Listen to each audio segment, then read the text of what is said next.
PC build for $420, September 2013. For the CPU we will be using an AMD A6-CPU. This CPU is good for things like online video and office work. It will cost around $90. For the RAM we will be using 26 of Crucial 4GB, so it is 8GB in total. This is very fast RAM, clocking in at 1600 MHz. This will cost you $88. For the motherboard we will be using the ASUS, can't pronounce the rest, motherboard. This is a great motherboard with lots of great features. It will cost you about $99.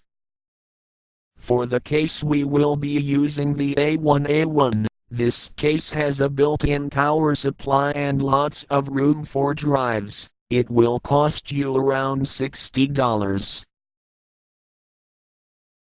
For the hard drive we will be using the Western Digital WD Blue. This is a great hard drive and can store all your files easily. It will cost about $70.